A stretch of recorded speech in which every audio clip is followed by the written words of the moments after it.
السلام علیکم ورحمت الله وبرکاته. عزتمندو په کوهاټ کې هینا چا ډيره بےدردے سره قتل کړې ده. زه په زه ظلمونه او قتلونه شروع دي. اخر مونږ مسلمانانو او مونږ له دا په کار نه دي چې مونږه زه په زه قتلونه کوو او په خلکو باندې ظلمونه کوو. اوس په کوهاټ کې هینا چا ډيره بےدردے سره قتل کړې ده. د دې هینا غلطي سوا او مجرم یې گرفتار شو او ګناهګو. تاسو د دې پوره معلومات حاصلول غواړئ ویډیو اخیره پورې وګورئ.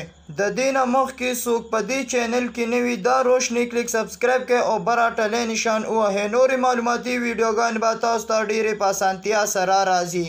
په کوهاټ کې هینا چا ډيره بےدردے سره قتل کړه. د هغې مجرم لا بېدرکه دی. پولیسان کوشش کوي چې دا گرفتار کړي خو دا لا بېدرکه دی. اخر په دې مسلمانانو باندې څه چل شوی دی چې هر ځای کې مړی کیږي، په خلکو باندې ظلمونه کیږي.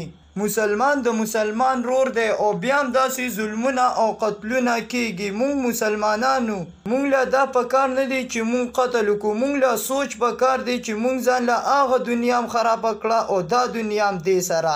مسلمان له دا په کار نه دی چې هغه قتل وکړي یا په بل باندې ظلم وکړي. مسلمان له دا په کار دی چې هغه دې سوچ وکړي.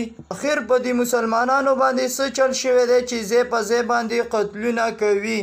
زه د ټولو مسلمانانو ته دا ریکویسټ کوم چې د قتل نه نیمه ګنټه یا یو ګنټه مخکې سوچ په کار دی او نرم زړه غوسه کول په کار نه دی. بیا به قتلونه نه کیږي. دا وه زموږ نننی ویډیو. که دا ویډیو هم خوښه شوي زموږ روشنی کلیک سبسکرایب کړئ او براټلې نشان ووهئ.